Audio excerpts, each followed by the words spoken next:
Good evening, everyone. Thank you for joining us for the First Chance U Foundation NCAA workshop. My name is Jamar Taylor, president of the First Chance U Foundation. I would like to introduce Mr. Khalil Wilkes, NCAA compliance coordinator at Stanford University. Mr. Wilkes will be kicking our evening off with important NCAA education topics. Again, thank you for joining us. Hi, my name is Khalil Wilkes, former Stanford football student athlete, former NCAA employee, and now Stanford compliance coordinator. And this NCAA workshop is presented by the First Chance U Foundation.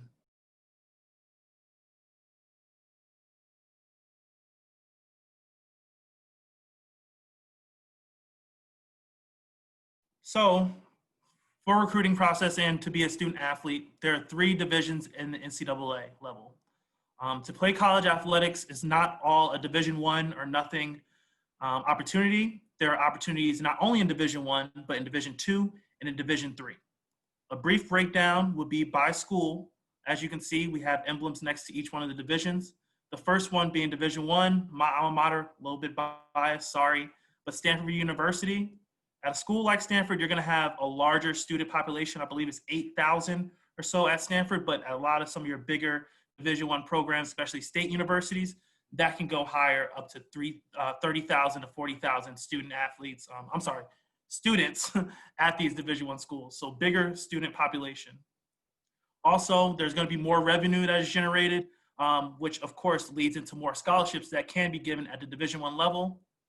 That comes through television exposure, through major networks, and obviously the overall exposure and emphasis that are placed in sports in these Division One institutions such as Stanford. And of course, with more money being used towards Division One sports, there's of course going to be a lot of time demands for the student athlete if you decide to go the Division One route compared to Division Two or Division Three. For the most part, you are going to be locked in as a student athlete. Outside of just being an athlete, you're also going to have to manage your time through your studies. There's not going to be a lot of time to also do some of the things that are available, say, in a D2 or D3 level in terms of studying abroad or possibly getting into other activities on campus. Of course, you're able to do that at a Division One college if you're able to do that, or at least able to talk to your coach about being able to do that type of stuff. But Division Two and Division Three are more geared towards more of a holistic opportunity of being a college student athlete. In a Division Two, like I said, it's more of an emphasis on life balance between athletics and academics. They have a slogan that is make the experience yours, make the whole college experience yours. And that's something that they really hold on to at the Division Two level. If, like I said, if you wanted to do some study abroad programs, if you wanted to think about acting or maybe get into a theater program or have other interests outside of athletics and academics, the way that the legislation is, and as well as some of the expectations from each one of these schools, I would say there's definitely more of a life balance if you decide to go to Division Two route compared to Division One. But there is less revenue generation by these athletic departments, which is going to come out to being less scholarships given at Division Two institutions. There are going to be fewer sports usually offered at these institutions, and many of these schools are located in the Midwest of the United States. Don't exactly know why that's the case, but that's just the facts. Most Division Two schools are going to be in that Midwest region. And then finally is Division Three. This is going to be smaller student populations, more academically driven institutions. We're talking the MITs, the Amhersts, who I actually use Amherst logo here. But I just want to let you know that there is no athletic scholarships that are awarded at the Division Three level.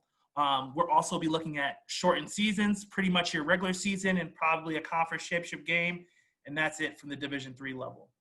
And there are less number of institutions in the Division Three level, which makes for a larger amount of teams. There are going to be more people at these institutions that have athletic participation from their student body. So more student athletes in the overall student body are going to be athletes at the Division Three level compared to Division Two and Division One.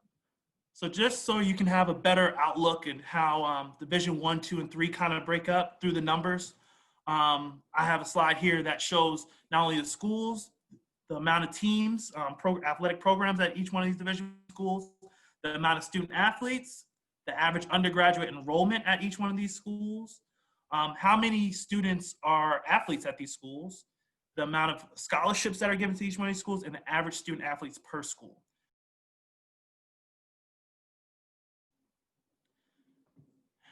Now getting into the fun stuff, initial eligibility and timetable. The reason why I wanted to have this slide is for young student athletes, especially in high school, a lot of people that are unfamiliar with the eligibility center and exactly what does it mean to be eligible and be able to be a student athlete once you get to college.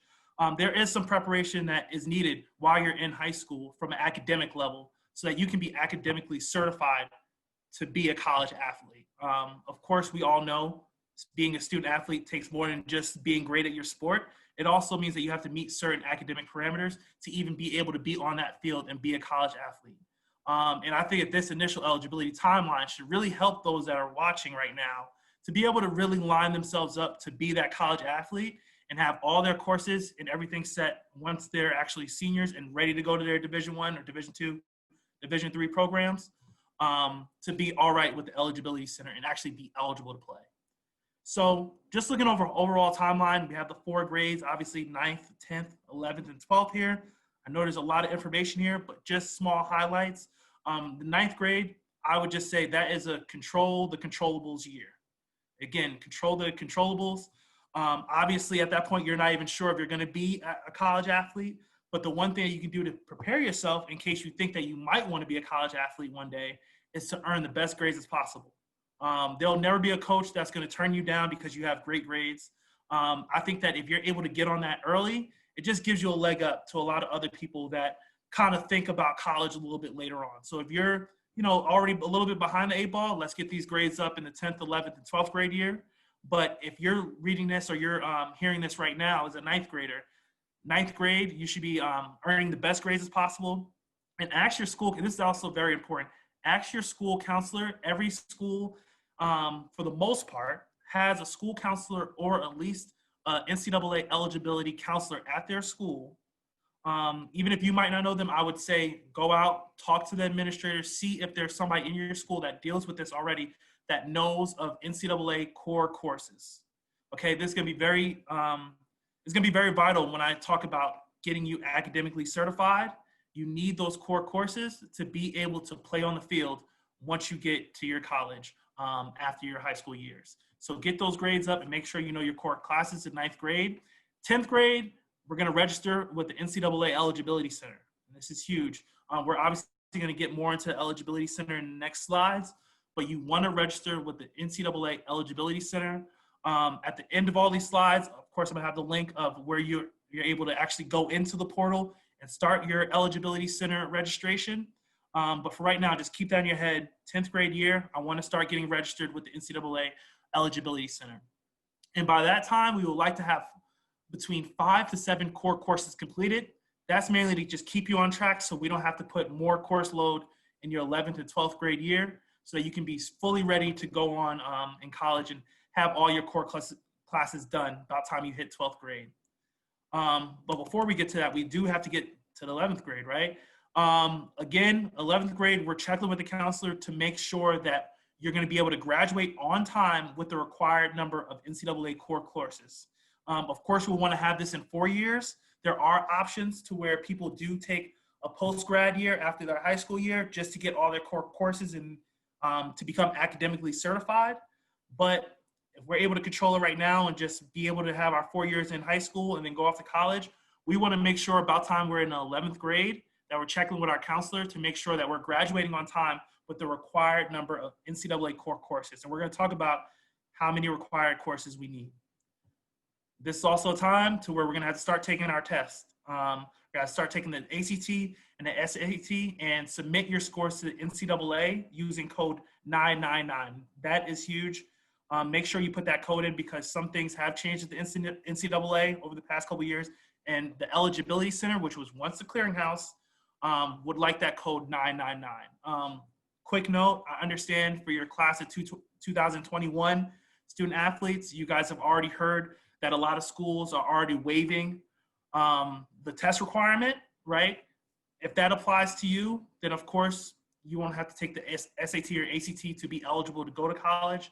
But for some of our younger audience members, some of those people that are going to be in that class of 2022, class of 2023 and beyond, and people that are going to have to take the ACT and the SAT, we'll like those scores to be submitted to Eligibility Center using code 999. And by that time, we want to have our 10 core courses before senior year. And I wish that was bold. I wish that was all caps, because it's very important that we need those 10 courses before your senior year to be eligible. And I'll show you why later on in the slides. Again, at the end of the year, ask your counselor to upload your official transcript to the NCAA Eligibility Center. At this time, you'll already be registered, and you'll be able to at least show your counselor, listen, I'm doing all these things to one day be a college athlete. I need you to send my official transcript so they can make sure I have all my core courses and have all my test scores already on there and ready to go. And then your senior year, you're towards the end. Hopefully you guys are starting to get some scholarship offers. If not, that's perfectly fine. There's people that have gone Division I, Division II, and Division III without any scholarship offers or looks going into the 12th grade. But to prepare yourself, 12th grade, we want to complete those final core courses.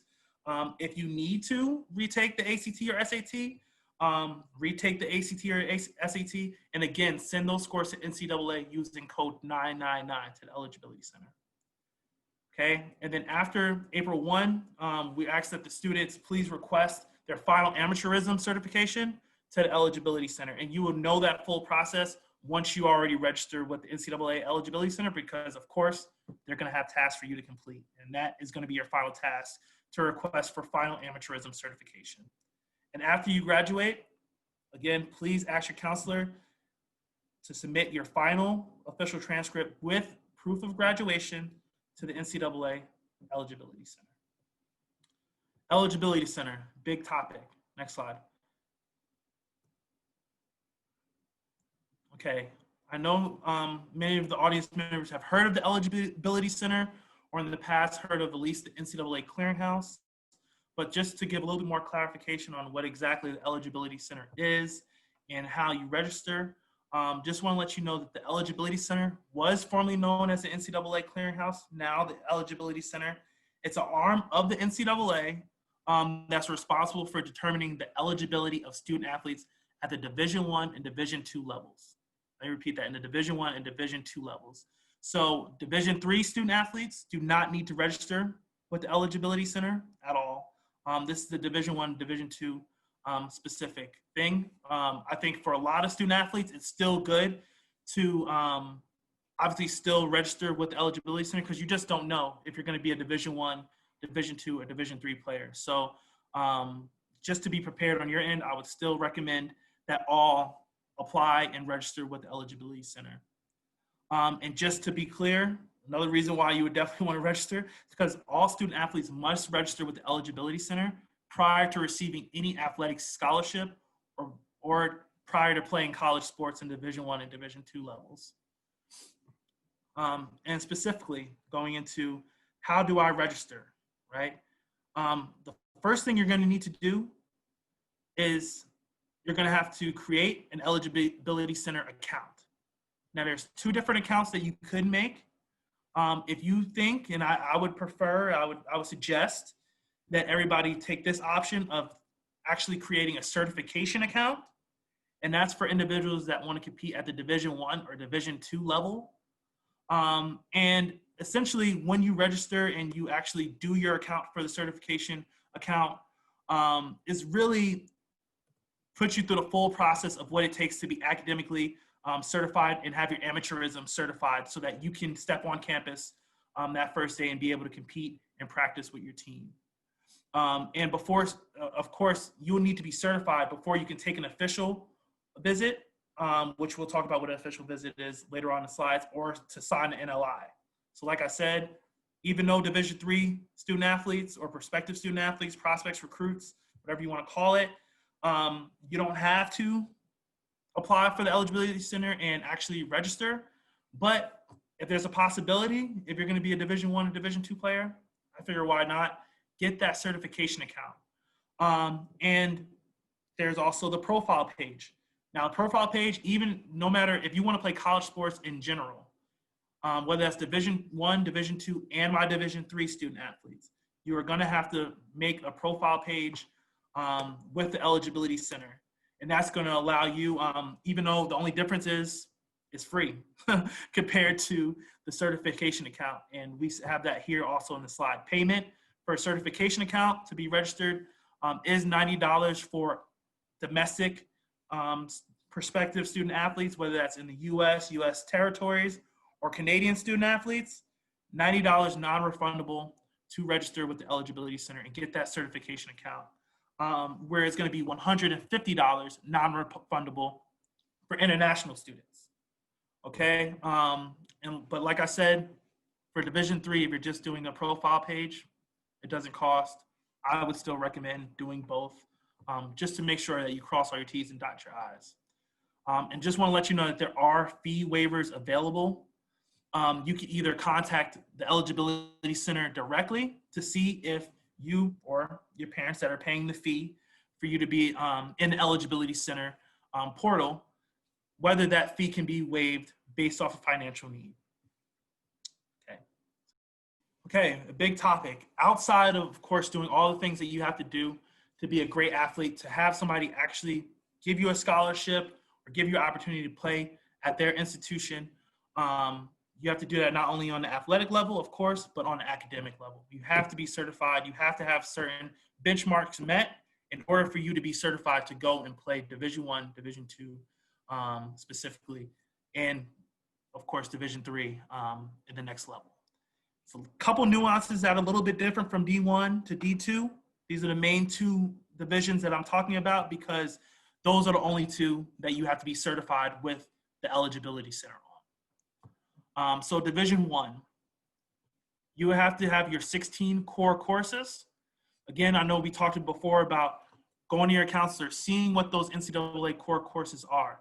That's the reason why we want you to do that as early as possible, just so that there's no questions or concerns about what exactly makes up a core course. I wish I could tell you all the things that definitely make up a core course, but it is really based off of your school and whether they've certified with the NCAA on whether they have these core courses already mandated in their curriculum or syllabus.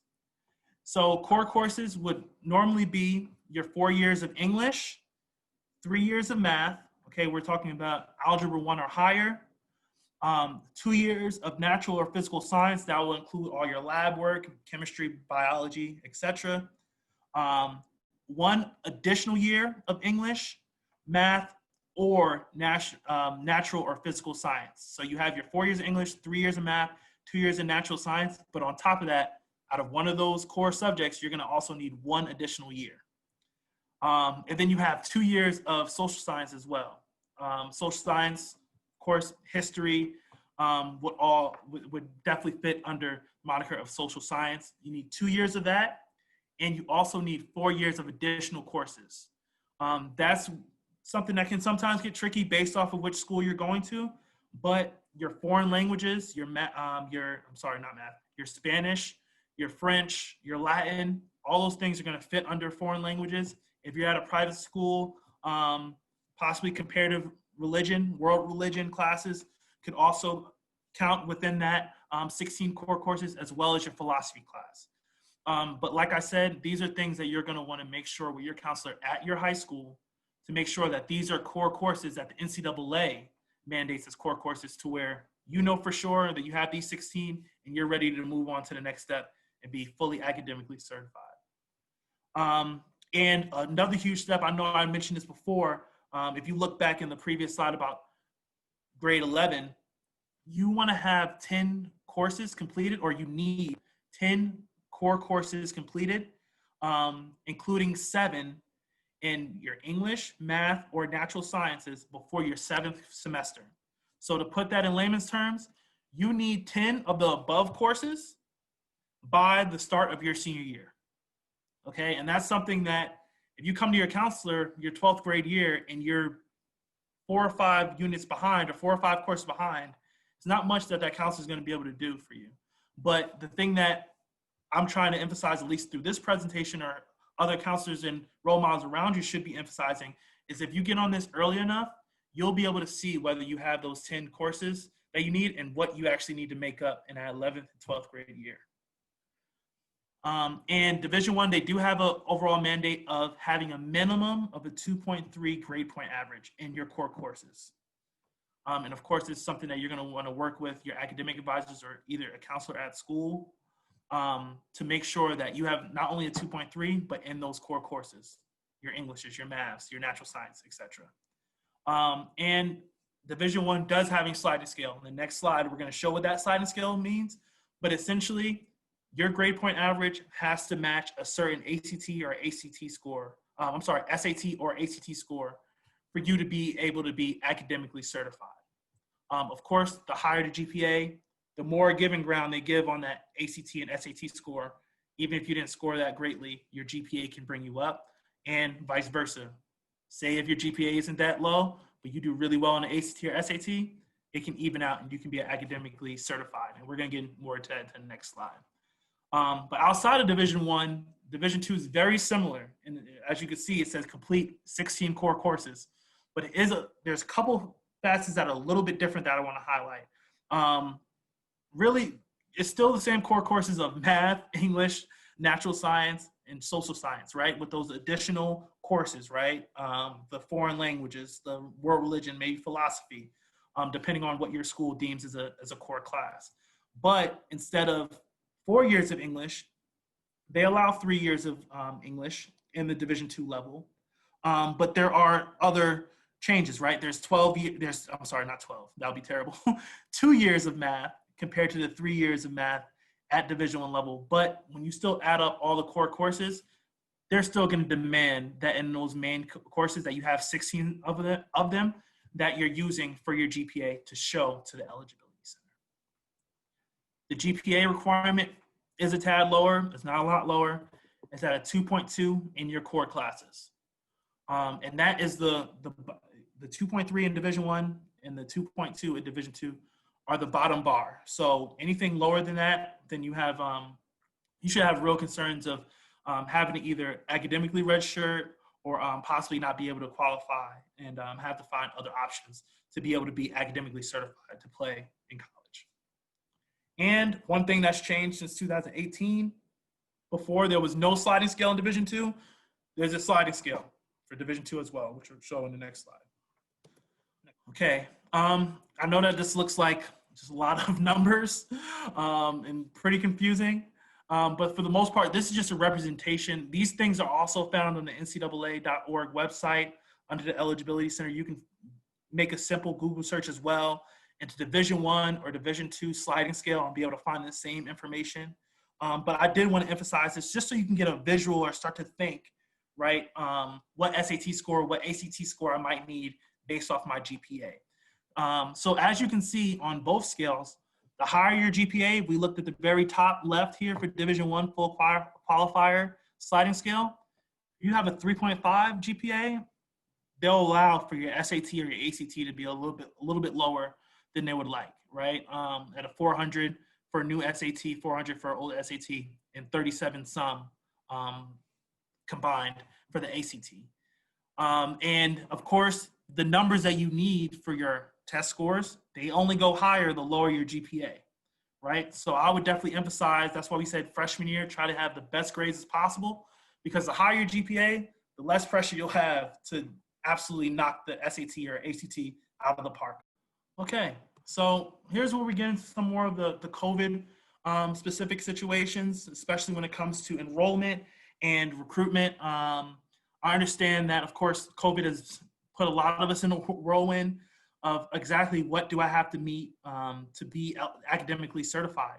And I know that a lot of the NCAA, as well as some schools, have completely taken out test scores as a benchmark that needs to be had or something that they need for you to be academically certified. And I just wanted to show something that was just published by the NCAA and sent out a couple months ago. And with that does come a couple of terms that I'm going to obviously have to go over with you here. So the first one is a qualifier. So a qualifier, a final qualifier is what everybody, that's the benchmark that we want to hit. That just means that you meet all the academic requirements and you can receive athletic aid your first year. Again, this is only applicable to Division I and Division II. They're the only ones that give out scholarships and the only ones to where you have to be eligible with the eligibility center. Okay, Division III is going to be different, and we're going to talk about that a little bit later as well. But your final qualifier, that means that you meet all the academic requirements. You've got those 16 core courses. You have your GPA past that 2.3 or that 2.2. You meet the sliding scale, and then you'll be A-OK. So like it says, alternative standard qualifier, athletics aid, practice and competition. The difference, of course, with my class of 2021 student athletes and prospects, Division I, they obviously needed prior SAT, ACT scores, but now this is the full and complete academic record that you need to be eligible.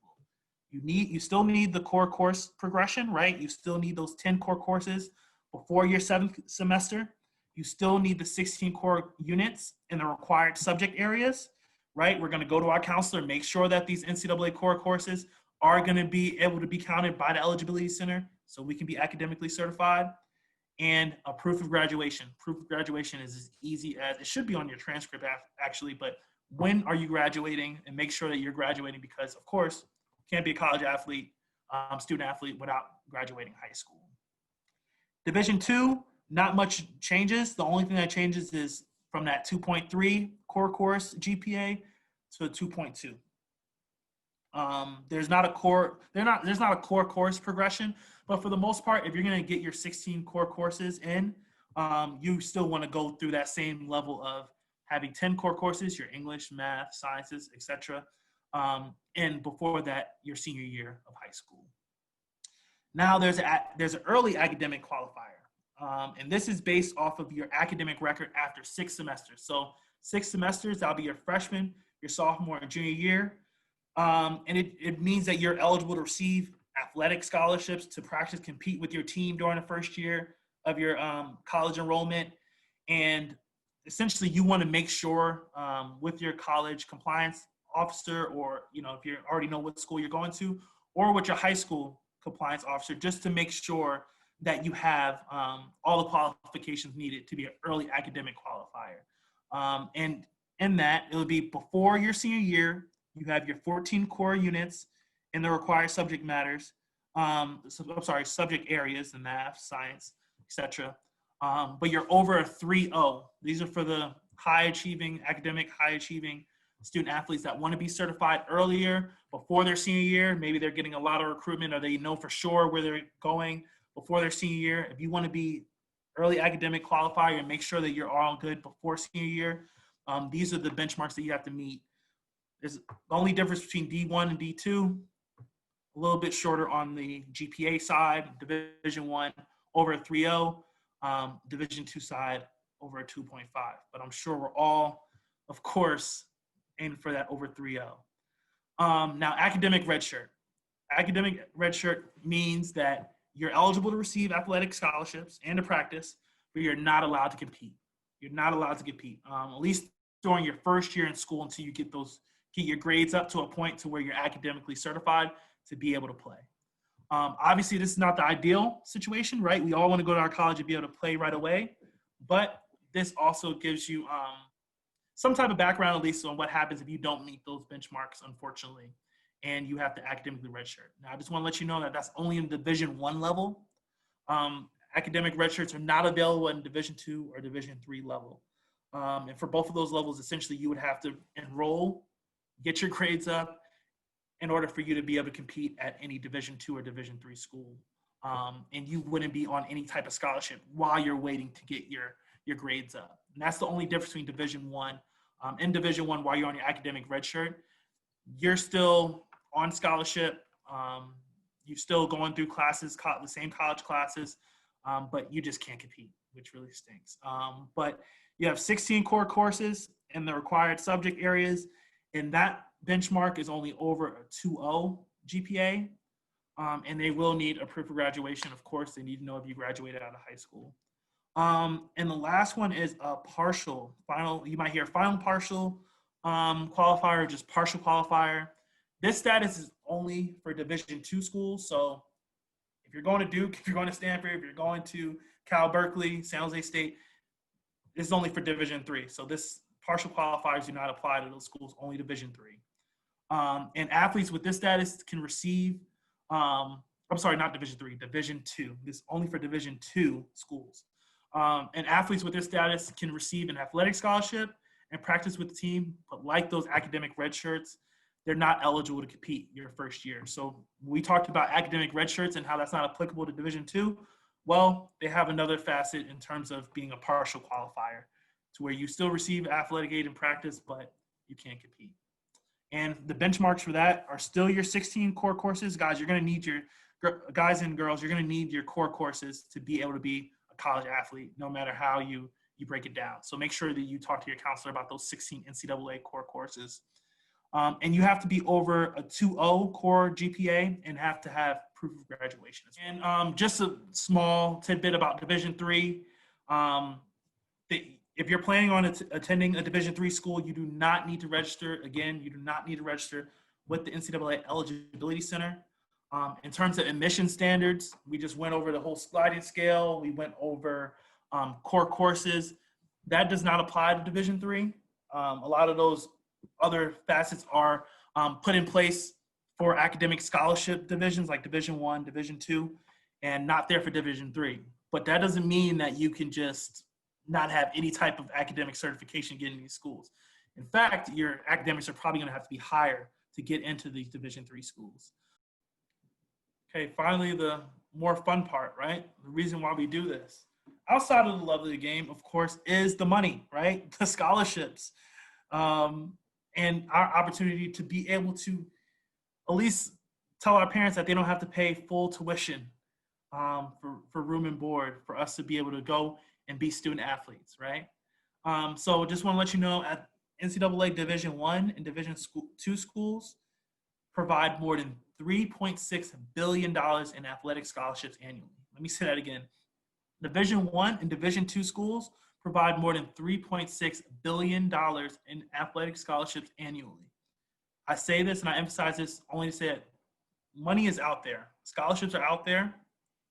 But it's really up to you on whether the school is the right fit, whether the coach and the program is the right fit for you, and what are the sacrifices that you want to make, right? If you really are just a West Coast guy and you only want to stay in the West Coast, then you have to deal with those schools out there that are giving you scholarships. But overall, throughout the nation, there's money to be had for you to be a student athlete at the Division I or Division II level. But I do want to let you know that it is the best of the best, right? So percentage of high school student athletes that receive athletic scholarship, especially when we're dealing with Division I, is a very low bar. Well, I'm sorry, not low bar, but very low number. Not many get scholarships, but like I said, there are Division II, small Division I programs that are always looking for talent. And even if you're going into your 12th grade year and you're thinking that, listen, I don't have any scholarships yet, there are plenty of people that I've played football with at Stanford or at other places, even in my short time in the NFL, that got their scholarship in their 12th grade year. So don't be discouraged. Keep working. Keep getting your grades up. Keep working on your craft athletically. There's athletic scholarship money out there for you. Only real differences, Division I, you're mainly usually dealing with more, we already mentioned this before, right? More revenue driven, more scholarships available. They may provide tuition and fees, room and board, your dorm, your books, as well as other expenses that are related to your attendance. So I can speak from the football level in terms of if you're playing football and you're getting a full scholarship or anybody's on full scholarship, that'll be based off the overall cost of attendance of the institution that you're going to. So if Stanford says that for this 1 year, it costs $65,000 a year to live and be a student at this school, that's what your scholarship is going to fully entail, the full $65,000 that the cost of attendance is. But of course, not everybody's on full scholarship. There's partial scholarship that goes from having a 1% scholarship all the way to 99% scholarship. So there's a lot of breathing room in between, of course. Division II, they can also offer full scholarships that cover tuition, fees, room, board, and course-related books and supplies. And that just shows you there's opportunities not only in Division I level for you to get all your academics paid for, all your room and board paid for. There's opportunities in the Division II level as well, at some of those Midwest schools or even East Coast schools that have Division II programs. And another thing is there's such thing as single year and multi-year scholarships. So there's so many people that once they get a scholarship, they just think automatically it's for their 4 or 5 years in college. These scholarships are renewable each year. And especially if they're a single year scholarship obligation. So if you're getting a scholarship, the one thing I would definitely do is not only read it as a prospect, but have your parents or have your guardian or anybody that's around you that can read that scholarship, just so you know exactly what you're signing. You can either have a single year, which self-explanatory is for 1 year, or multi-year scholarship, which is for how many years that they have designated on the scholarship. I wouldn't be fully discouraged if it was a single year scholarship. A lot of scholarships are single year. They're renewable each year. And as long as you don't go against any of the rules specified in the scholarship, you're fine. Your scholarship is going to keep on coming those next years. And that's all I have for today. I thank you guys for listening in on this workshop. My email is here. If you have any remaining questions or inquiries, please contact me on my Gmail account. If you have any other outside information or questions that you have, concerns that you have, to where you don't want to email me, that's perfectly fine. You can just go on the NCAA Eligibility Center. And these are the two websites that I would say that you should definitely look at. If you're looking at just more general info, kind of the same info that you received in this PowerPoint with a little bit more depth, a little bit more detail, then I would say to look at the first website. But if it's just purely to register, you're already good to go. You know you want to be a college athlete. Let's get registered with the Eligibility Center. That's the website for that. Again, I want to thank you and have a great day. Oh, man, first and foremost, again, I want to say thank you to you guys for being on. Like I said, man, me and Theron, we kind of cooked off this thing during our financial literacy seminar, and we got some great feedback on the kids that we touch. Antoine could be a testament to that. His nephew was on, and he loved it, and he was like the youngest guy on. So our thing is, man, we're starting small, but we're trying to reach the masses. So we're going about this NCAA recruiting seminar. I don't know, just on Instagram one day I was scrolling and and I trained actually with this young kid that goes to a school in Arizona, and his dad had so many questions. He was like, he's always asking us about our college experience, what it was like with recruiting, how did I think COVID was going to affect, his son getting recruited. And I'm like, I have no idea. Right. So next thing you know, I go to Theron. I'm like, man, we should put on this college recruiting seminar or workshop. Man, Theron does what Theron does, and he put this thing together. Right. We had the compliance part of it, but it made me think about when my young fella's dad kept asking me about my experience, and I'm like, how can we get people on here, either people we know or don't know that can talk about their experience instead of just hearing about my experience all the time, right? Because you're always gonna get the same story. So that's why we reached out to you guys. So again, man, I just want to say thank you, and we're gonna get it rolling. So my first question would be, before you guys start, let everybody introduce themselves and sorry, my bad. Background about everybody. All right, cool. I'm gonna mute myself.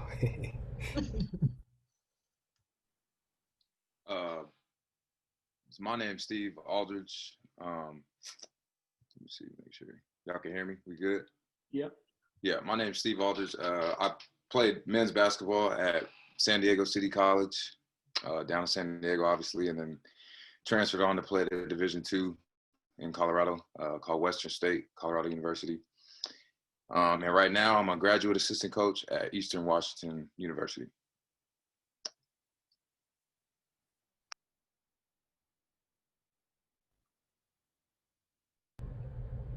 Want to go, ladies? Either or. I can go. I'm Denise. Gosh, where do I start? It goes so far back. So I actually was on the track and field team at LSU. I was a hammer thrower. Had a bit of a unique experience because I was a walk-on, which I'm sure we'll get into. But after that, I got my master's at Morehouse School of Medicine, which is where I'm from. I'm from Atlanta, Georgia, so kind of went back home, got my master's, and actually got had the opportunity to coach a little bit at Georgia State. I was the assistant throws coach, so got to coach in the events that I participated in. Finished got my master's, and then went to medical school at Medical College of Georgia. So I stayed in Georgia. Just graduated this year. Well, graduated, if you want to say that, because of the pandemic. And I matched at Duke University. So we moved out to North Carolina, and I am doing research this year and will resume my surgical training in orthopedic surgery next summer. Nice. Congrats. Thanks.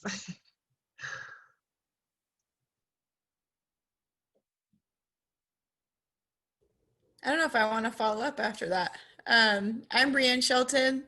I played volleyball at Boise State University, and currently I am the head volleyball coach for a D3 university in Abilene, Texas, Hardin-Simmons, and I jumped around all over the place being an assistant coach at the Division I level. So 4 years at Boise State, a year at Abilene Christian, and then a year at the University of Wyoming, and then came back here to Texas and taken on my first head coaching job.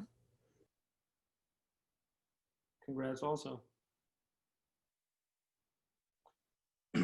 I'll go next, I guess. I'm Chip. I played baseball at Arizona State back 96 to 99, so it's been a while. And now, after several different paths after my playing days were done with the Angels, it was only 2 years, minor leagues only. I've been at Fisher Institute in Phoenix. It's a physical therapy sports performance clinic for the last 11 years now, and that's how I know JT. And all I do with JT is try and pump the brakes and save him from himself.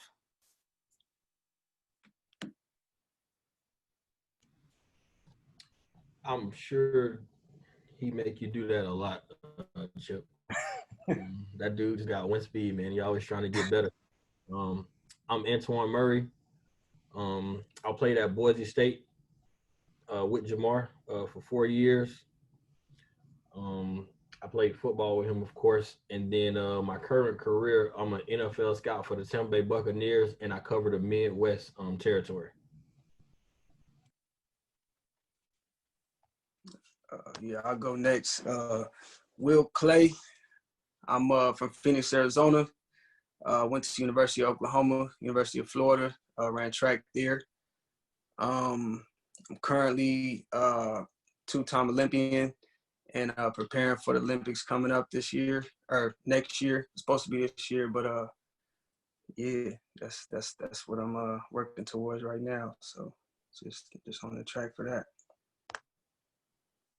He's training in Phoenix with Altus, or? Nah, I trained in San Diego at the Olympic Training Center. Gotcha. Yeah. A couple of my old teammates were training there. So I wonder. Really? What was the name? A couple of the throwers, Rodney Brown. I don't know if you know. Okay. He was there. Yeah, I know, right? Yeah, that's like my boy. Yeah. That's Yeah, awesome. he's solid. Yeah. Yeah, right.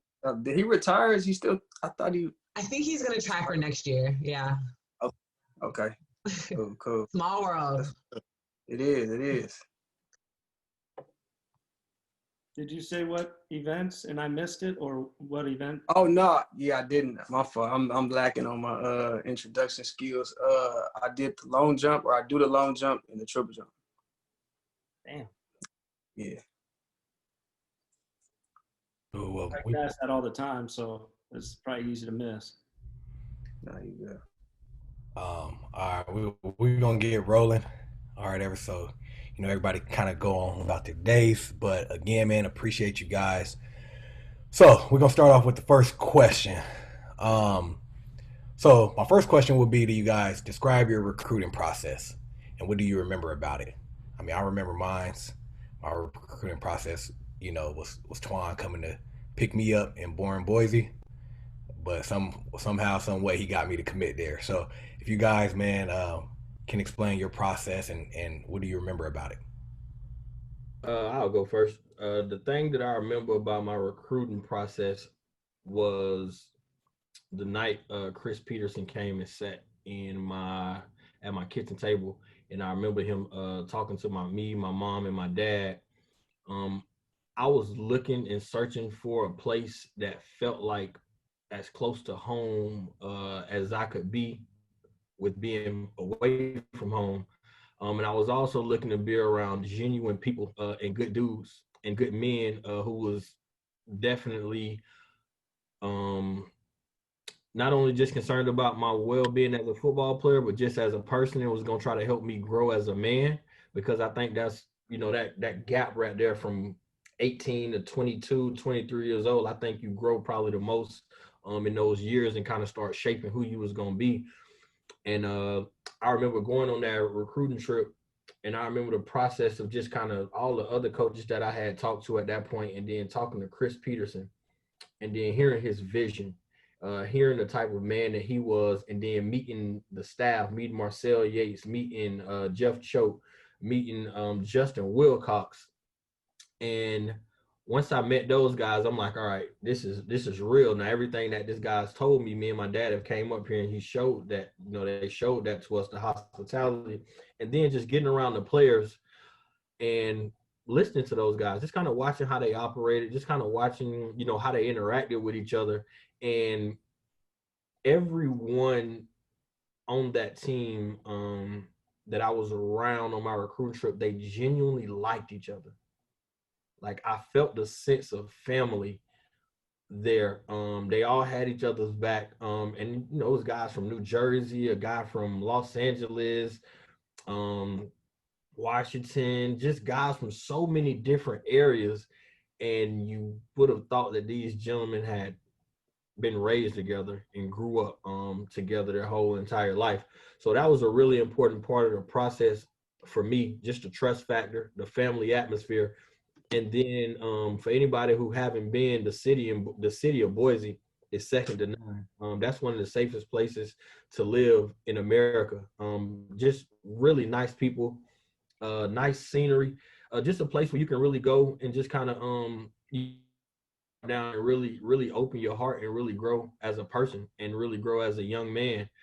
So I thought that program helped me tremendously in terms of going from a young man to a real man. And I think if you ask anybody who went through that program under Chris Peterson and that staff, I think they'll tell you the same thing, the life lessons that they taught us, the things that we learned. I'm not even speaking football, right? Like, I'm not even talking about that. I'm talking about the things that I learned in that program that I still use in my day-to-day life. So that was kind of my recruiting process and what attracted me to Boise State. I'll go next. I feel like as far as track and field, it's a sport where the numbers are definite. And me coming out of high school, I was the number one triple jumper out of high school, and there was only one school that had anyone on their roster that had jumped further than me already. And so the school that was Oklahoma, and I took my visit there, and I hated it. The city, I didn't like the city, but it was almost like a business decision. Like, I know that this is where I need to be if I want to be able to compete at the highest level. And I got there on my recruiting visit. They wanted to take me out. I didn't want to go out. I had just came back from USC in LA, and I went up over there, went to Texas A&M, and went to Arkansas. And I just felt like it was the right thing for me to do. Even as a 17-year-old coming out, you want to go somewhere where you can have fun. But I kind of was just thinking on a different level. Not even as far as like the team. I just was thinking, like, where can I go with the best coach that can get me to where I want to go, which was the Olympics. And to take it a step further, my coach, he's still my coach till this day, actually. The coach that I signed to at Oklahoma, he came to my house on a home visit the day before he got there. It was a drive-by shooting on my street, and he saw the bullet casings in the street, and he was like, man, like, this is not a good situation for you to be in, and I just want to be able to help you get out of this situation. And I really I took heed to that, and I felt like he cared about me as a person. And then I had a football game that Friday, and again it was a shootout at the game, and he walked my mom to her car, made sure she got to the car safe, made sure she got home safe. And when she got home, she told me all of this, and I'm like, dang, yeah, that's a good dude, you know. And I felt like he cared about me as a person, as a young man, and that made me respect him as a man. And I was open to putting my career in his hands, and my mom was open to leaving her son in his hands. And so, you know, that was the decision I made, you know, to go to Oklahoma just based off of that.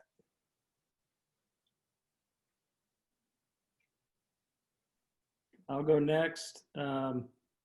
My process was completely different than y'all's, but my senior year of high school, I had committed to just a small junior college up north called Yavapai Community College. The baseball signing, all the early signs obviously are before the senior season, but we had two really good pitchers that signed early to Arizona State. So during the senior year, the coaches came to watch them a couple of times. And, you know, senior year just happened to be a year that the previous 10 years, 15 years of playing baseball came together.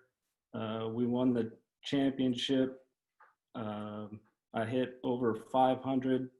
Again, almost like I don't know how it happened, but it did. And so after the season, I got a call from the coach. He called me into the office. Now, keep in mind, Arizona State, being a local guy, growing up, going to the games and stuff, that was, you know, that's where I want to go and play. I want to wear those colors. So we go into his office, you know, last couple of weeks left in the senior year, and he said, in baseball, you only get 11.7 scholarships for 30 to 35 guys. So it's usually split up. You know, this guy might get academics, this guy might get full ride, but full rides are rare. Anyway, he said, I don't have any scholarship money left for you, but I got a jersey and a locker with your name on it. So been very lucky with my parents, and they found a way to make it happen. And I think before he finished the sentence, I asked him if he had a pen. So I guess it's just a sign that even if it seems like it's too late and it might not turn out how you want, if you just keep your head down, keep going. And Tamir, Antoine's and Will's, the coach, he did more for me as a person than he did as a player, and he was a good baseball coach. So much respect. That's awesome. I'll go next. All right, so yeah, man, thanks again just for having me. You guys are awesome. But I went to El Camino High School in Oceanside. Jamar, you might know where that's at. And just out of high school, you know, I played basketball, and we won CIF, the whole deal. And kind of recruiting for me, I didn't get recruited by anybody.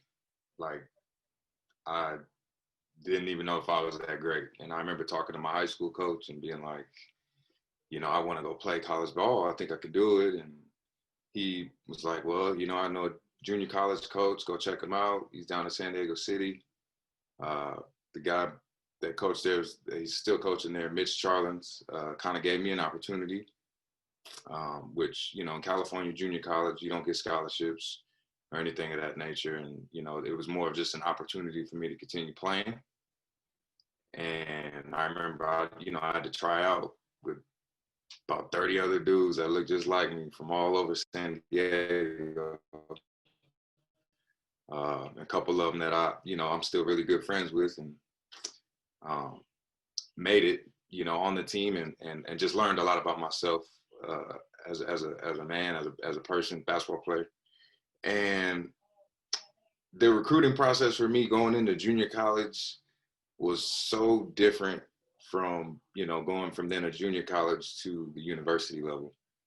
And, you know, trying to convince my parents that, look, I'm going to go play college basketball at this junior college down in San Diego City. They're like, boy, what the hell are you doing? Like, go to school. You got admitted to all these schools. And, I had decent grades and, I was able to get admitted into a couple universities, and they didn't want me to do it. So it took a lot of will, just a lot of hard work from going to high school and getting into that JUCO and working my way up. And then, the recruiting process going from San Diego City to Western State was probably just, I don't even know how to describe it.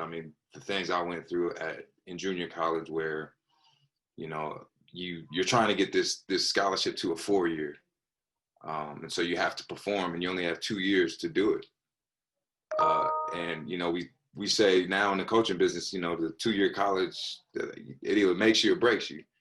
You learn a lot about yourself having to play JUCO ball. And I injured myself my sophomore year with 2 games left. Tore my Achilles, ruptured it, and was kind of down for the count. Everybody kind of said, you're probably done. And that's one of the worst injuries you could kind of get as a basketball player. So I had to figure that out, and whether or not I was going to continue to try to play and find a school. And, I found a university where a teammate of mine that I played with my freshman year transferred to. And I said, hey, man, do you guys need a point guard up there?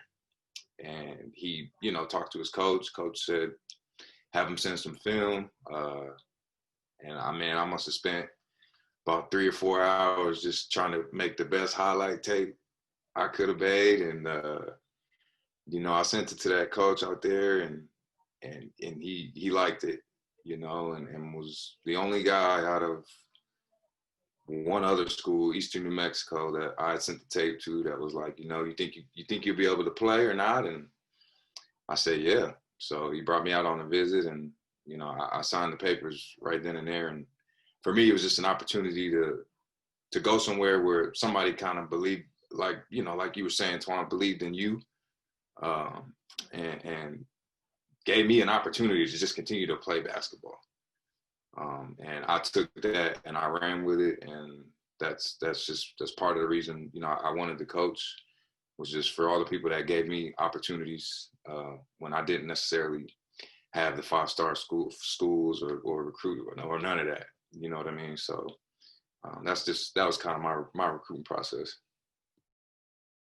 I think the best thing I heard you say is like you were like making your own highlight film. Like you have to put yourself out there. And so I think that's definitely can relate to that. But I'll go next. So kind of similarly to Steve and Chip a little bit, but a little bit differently.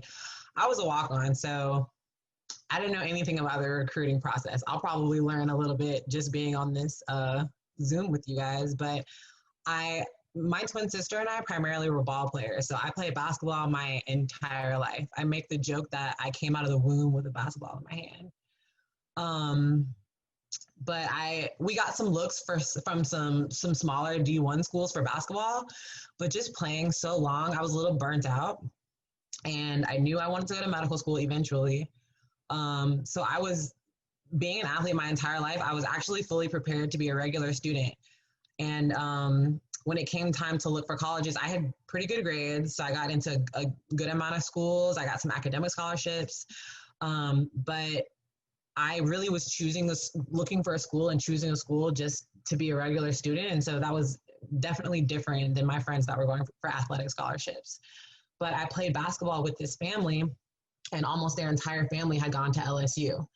And, it kind of made me curious, like, okay, it's not, legacy is cool, but y'all all went to LSU. Like I kind of got to check it out. It's still, it's in the South, it's close to Georgia. So I went with my mom, and it was just terrible. Just rain. It rains a lot in Louisiana. It was rainy. It was gross outside. We did my college visit, and I still just fell in love. So I 100% was not recruited for track and field. I had a decent senior year in track and field. So when I went back to LSU for orientation, my dad was like, let's just go find the track coach. Maybe you can talk to him. Honestly, if you could even just ask for some workouts and you can work out with the team and put off that freshman 15, that could be cool. Just something to do. And I was like, yeah, just no intention at all of being a part of the track and field team. So I met him. he sent me workouts over the summer, which I did not do because I was trying to have fun. And I got to campus the first day of classes, and I met with him, and he was like, I want you to try out. And so, just wasn't recruited, but just had a good connection with the throws coach, and he put me on the team. And I was terrible at first, but it just, fast forward till now, looking back on it, I had such an amazing experience, and like it shows you like you will be put in the perfect position at the perfect time. Because I had no intention. I just wanted to be pre-med, maybe be in a sorority or something. I didn't really have a plan, but I was thrown into LSU track and field in an event that I had never done before. They don't have hammer throw at my high school, and it was just an amazing experience.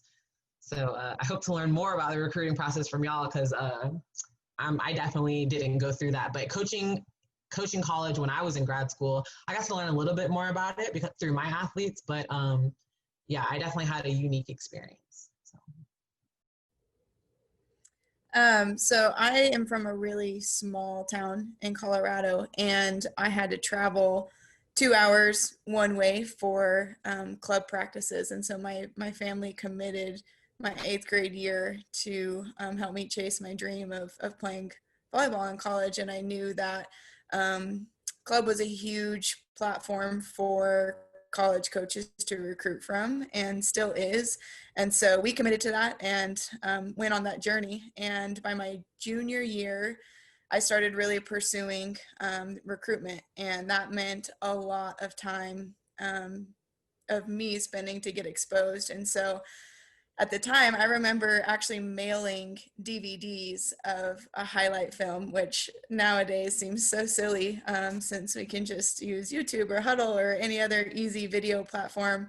But I remember putting in DVDs every day after school, and I had a set limit of emails that I wanted to send, and I think it was 10. And so that was the first thing that I would do. I would come home and I'd have a list of school names, and I would send 10 emails, and sometimes I would repeat that and send the same school. But I spent a lot of time getting myself just out there. And some of the main things that I really wanted to do was I wanted to help build a program, and I wanted to compete at a really high level. And so I started looking at summer camps.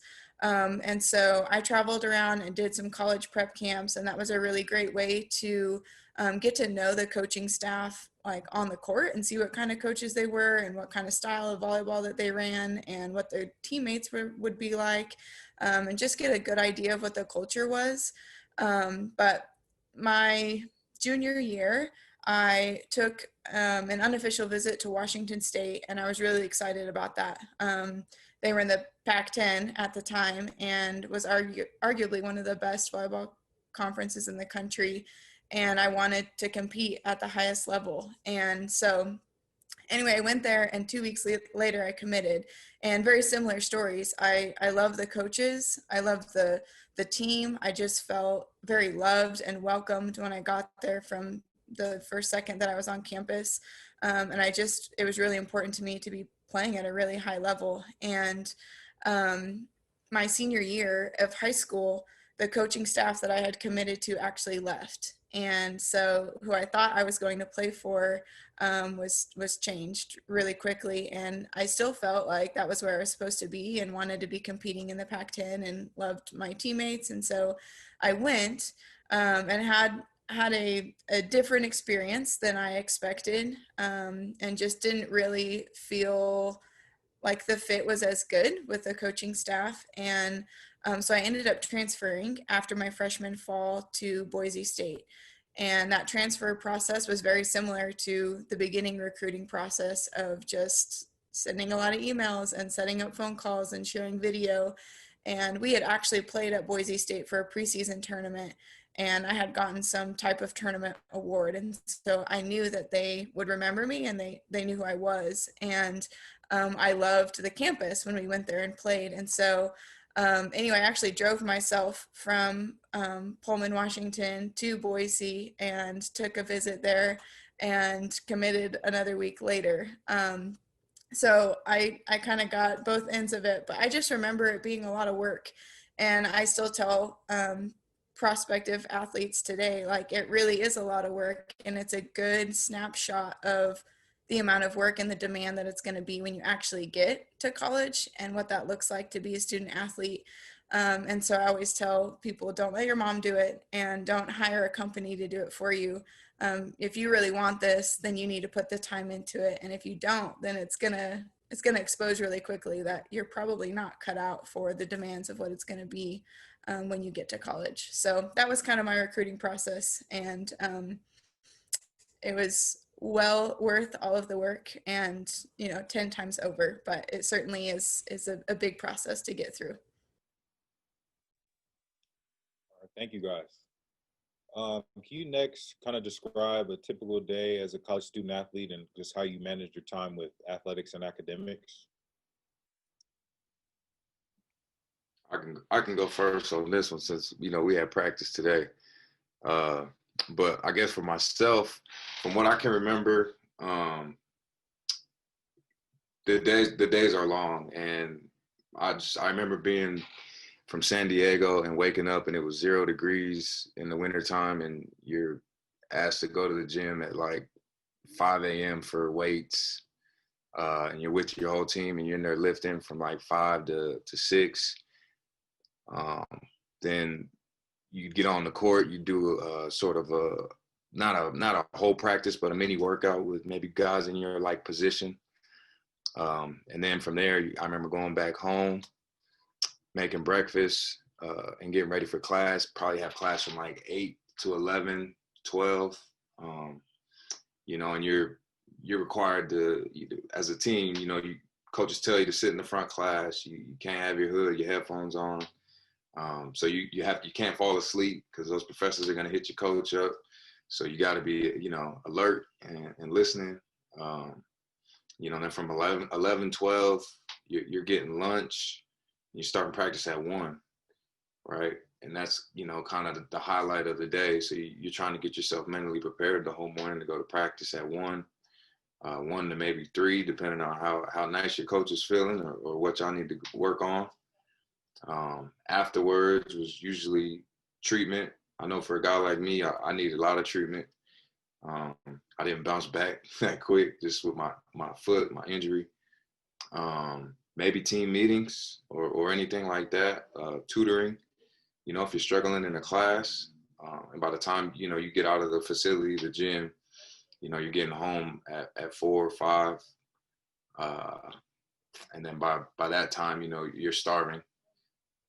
Especially if, you've been going hard all day. So you're trying to make dinner, and you do that, from 5 to 6, 6 to 7, get your feet back under you. And then, it's usually homework, or you're going back to the gym to get your extra reps in because you've got a freshman or a sophomore that wants to take your spot, and you got to make sure that you're keeping your game tight and you're always, putting in a little bit extra.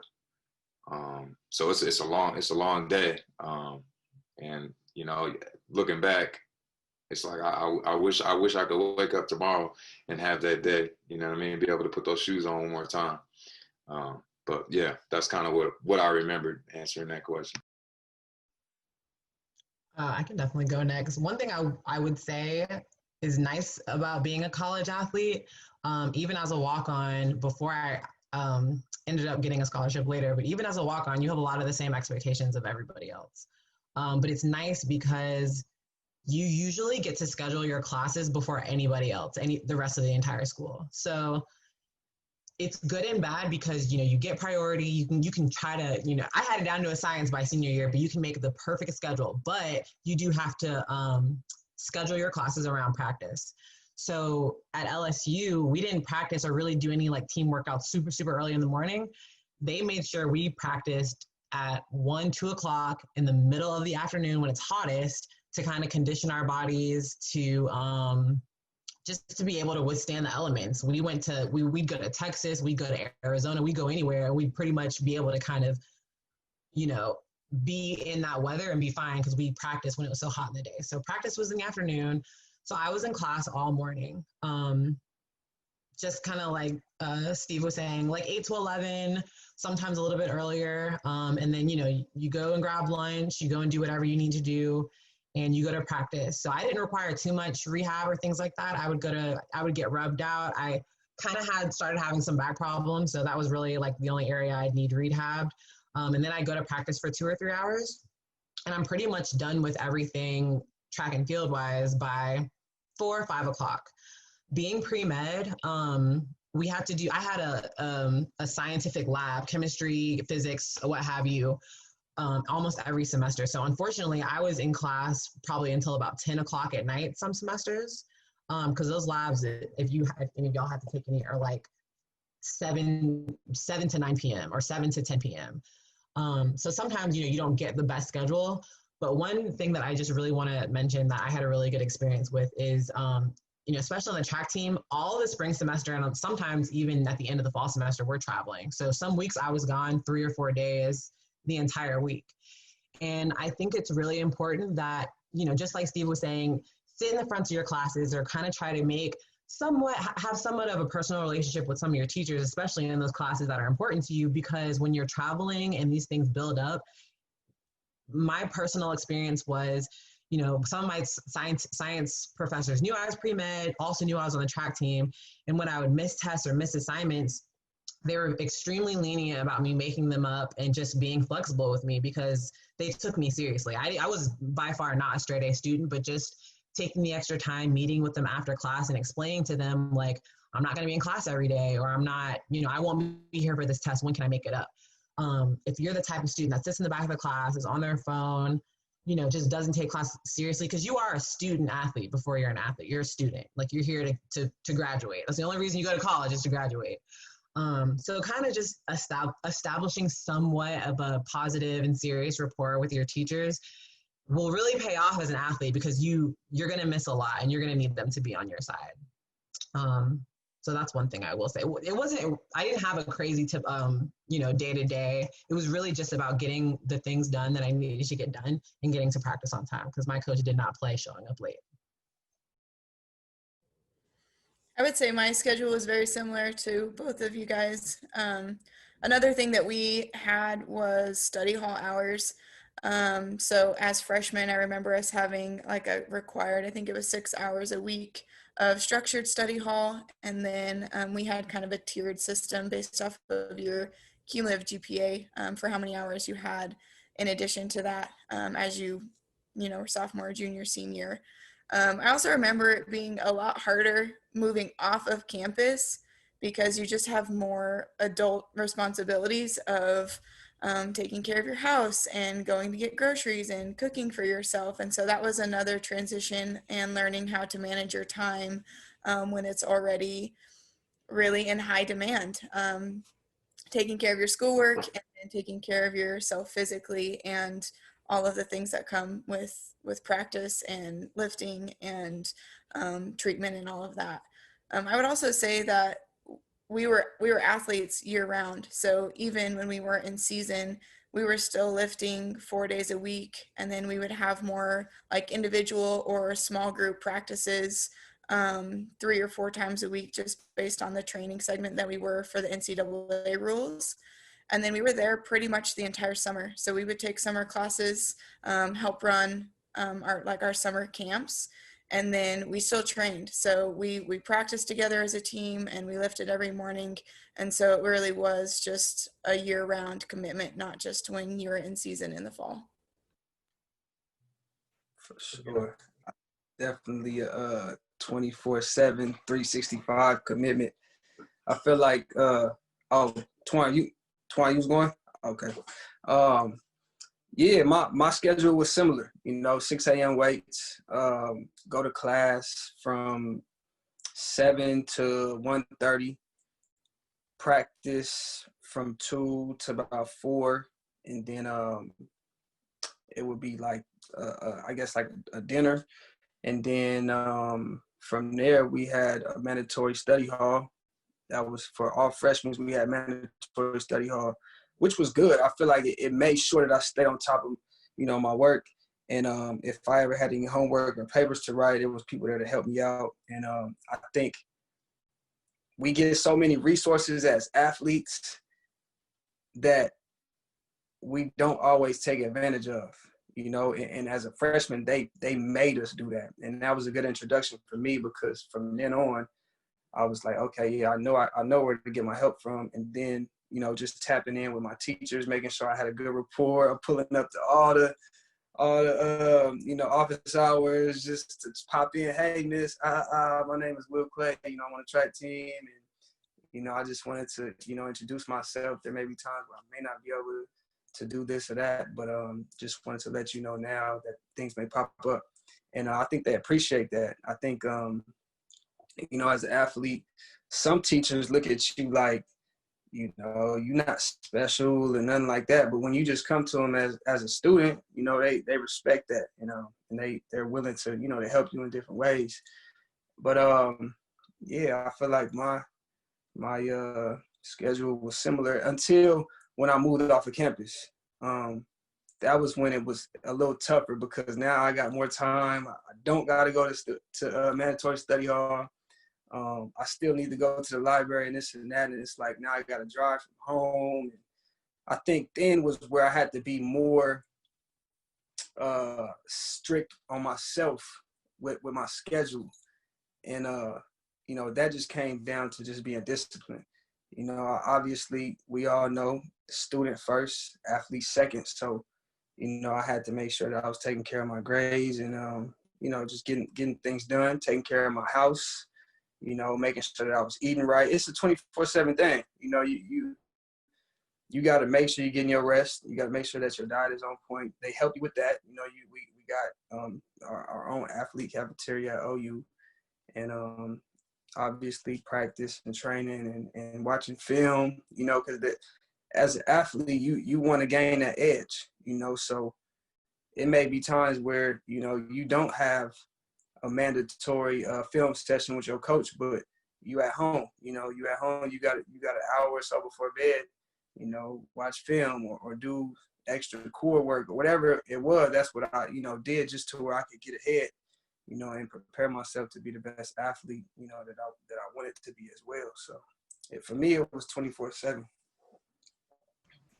Similar schedule to what everybody kind of saying. When you are a freshman, you do have that mandatory hour of study hall. So for me, when I was a freshman, I had weights at 6, and then mandatory study hall at 7:40, and then you might have an 8:40 class, a 9:40 class, a 10:40 class. And then you have to be done with classes at noon because you practice in the afternoon. So meetings started at 2. We was probably on the practice field by 2. Meeting started at 2. Special teams meeting probably started at 2:55. Probably on the practice field by 3:15, and then you off the practice field probably by, let's say, 5, depending on 3:15, by 5:45, 5:30. And then after practice, you got a mandatory dinner. You got to eat. And then, if you want to, you had some guys like Jamar Taylor who put in more film watching hours than anybody I know. He would go get his plate, get his food, and then he would go back and he would watch more tape. And then he was also one of the most studious guys we had in our on the team, really. And you got to find that time. After you eat, after you watch film, now you got to find that time to get an hour in and do your homework, right? To read, to kind of just get organized and everything, to catch up on school. And then when you're not, when I was a upperclassman and my grades was good enough and I didn't have to be in study hall, the only difference in that schedule was I just didn't have that 7:40 window to go and do study hall. So my lift time was moved up a little bit. So if I had an 8:40 class, I would have to lift at 7 o'clock, or I would have to lift at 7:30, just to be done with my lift and then get a chance to go to my class. But it's just like everybody said, it's a 365, it's a year round thing. For us, what was consistent was we always had afternoon practices in the fall and in the spring. Now some schools, a lot of schools, they're morning practice teams, so now they practice in the morning, so they can't start where we had to be done with class by noon. Now they can't start their classes until noon. and they go, so they meet in the morning and then they practice in the morning, and then after that they go to class, and then I think they even come back to the building later on that day for meetings. So that was kind of a schedule. A lot of it is, you just got to take ownership of your life. You got to learn time management, and they do a lot of good things to help you with that, right? You get a planner. Um, you got people kind of checking in on you, know where you need to be, and it's just you finding the extra time to get the things done that you need to get done to make yourself better outside of what they've already set up for you. So very similar to all the previous. I was one of the athletes that did not take advantage of those resources early on and realized fairly quickly that I needed to do that. But depending on the time of year, with NCAA time limits and whatever else, if it was a day or a section of time where we would have early morning workouts, same as these folks, it would be early morning workout, shower, try and get something to eat, go to class for 3 or 4 hours, fill an hour or 2 hours with lunch and maybe tutor session, and then go to practice, get done with practice. Again, study hall, which bonus of study hall, that's where I met my wife. She played soccer while studying. And during the summer, we do that. You got your season, like Denise was talking about. Being in front of the teachers when you are in town, being in class, letting the teachers see your face, that then when you do go and talk to them during office hours or whatever, they at least recognize you. And like Will said, they're seeing you as a student now, not just an athlete that's coming to get a handout or something, without the work, because they're an athlete. So being in class every day helped me tremendously. And then, time management. You got to shop, clean, cook, do all this stuff, drive, pass your classes, go to tutors, go to study halls. And during the summer for baseball, it was you get a week or two after the season's over, then you go play summer ball for 2 to 3 months, come back, you got a week or two off, and then back at it. But time management was pretty frustrating for me from the start. It was like, I was that classic high school kid. I'm going to college to play baseball. It's going to be the same thing as it was in high school, but yeah, it didn't factor in all those other things. Now that's good. All you guys, man. I think it's crazy how, we all play different sports. Will and Denise is the same. Steve, he plays basketball. Me, Twan, play football. Ryan played volleyball, right? Like we all have these same similar stories of like our schedule, right? Like I don't think from the outside looking in, people really notice that. They don't know how like that schedule is like it's just boom, boom, boom, right? But then when you have that leeway, once you're off campus, once you're out of the dorms, you don't have to have that study hall, and like time management is like so big in our field, right? Like Will talked about like getting an edge on somebody, right? Like Steve said the same thing especially when you got people coming from your spot, like, and like you're trying to like watch film or you're trying to like go get, extra running in, trying to go put some extra buckets up or whatever. And it's like you have to like manage that time because during the other time periods of the day, you're busy, right? Like how Twan said, like, man, we were up early, but then next thing you know, they switched our whole schedule later on where we practiced in the morning, but we had more time in the evening, but we had to come back for meetings. So it was like, well, how do I get better in this time period? Like I still have homework to do, right? But I still want to go do some extra footwork and I still want to watch film, right? Like and I think just trying to figure out what you can do to become better. A lot of kids, I think, it's a big wake up call because when you're in high school, man, you just go to practice. You're good, right? You probably one of the best on the team. You just hop up, you just do it. That's what you do. But when you go to college, now you got somebody just as good as you, right? And then you go to professional league, you got somebody that's probably better than you, right? So just always trying to figure out a way to get the edge, or a way to be the best student athlete you can be, right? Or even how Will said, like the teacher, you don't want the teacher just look at you as an athlete. I think that's huge. I know for Twan, like Coach Pete talked to us about that all the time. Sit in front of the class, go to office hours, introduce yourself. After that first day of class, go into like, hey, I'm Jamar Taylor, nice to meet you, blah blah blah. Because we had a ton of teachers at Boise, they couldn't stand football players, right? So by us going up to them and just introducing ourselves, it changed the narrative right off that. And then you're actually a good student and you're participating. Then they're like, oh yeah, like I like that guy, right? So then now when we're traveling and we had to do tests and things like that, they were more lenient with us because we put in the effort, we put in the work, we showed them that we had to drive to get good grades. We're going to skip.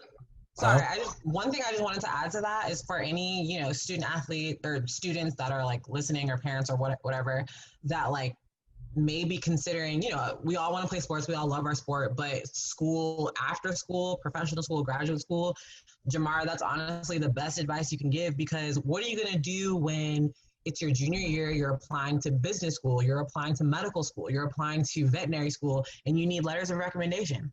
Yeah. So not all of us really needed that, but obviously you're really close with your coaches. Your coach is going to write you a bomb letter of recommendation. My coach wrote me a great letter of recommendation, but he's not the only person that I need more than that for medical school. I need my chemistry teacher. And if I never ever met him and I walk up to him for a letter, what is he going to write about? Yeah. So that's just one thing. Yeah, like that's even more incentive to get to know your teachers. That's a great point. I'm going to skip down to question 5, right? Because I know we've been kind of going. And so the question is, how has your participation in college athletics helped your career transitions? Right? I know, Will, you're still kind of going at it. Steve, I know you're a coach. All you guys are doing these different things. Denise, you're in the medical field. Can you guys explain how athletics helped you guys make the jump into the transitions that you guys are doing right now? Athletics taught me it taught me time management. It taught me discipline, and it taught me the importance of buying in. Sorry about that. Let's see. It taught me the importance of buying in to something that's bigger than just you. It taught me, it taught me just to work hard. It taught me, like, it was already ingrained in me to wake up early and have a sense of responsibility to be somewhere on time. Not just on time, be there early. And then how to conduct myself when I got there. That responsibility right there and learning that, I think those things I think have helped shape me the most with what I do right now, because a lot of the things that I do right now, it's about having discipline. It's about being accountable. It's about putting my personal beliefs aside and buying in to reach the common goal that we have set here in Tampa Bay. It's larger than me, right? I might not agree with everything that's said or everything that's going on, or the way this guy may look, or the way this guy may look, right? Or the way we might draft this player or not draft this player. But at the end of the day, it's not about me. It's about this organization. It's about the greater good. And I still have a team of guys that I have to work with, that we are close-knit with, that we have to communicate with. And I still have that sense of family. So that's helped me in my transition in my career. For me, I feel like being a college athlete made me respect the process.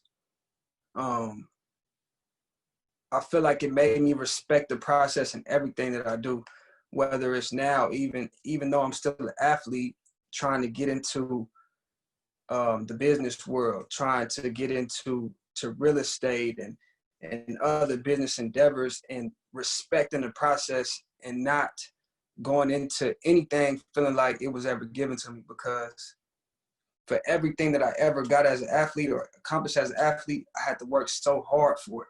I had to train. I had to study my sport. I had to do more than I felt like anybody else was willing to do.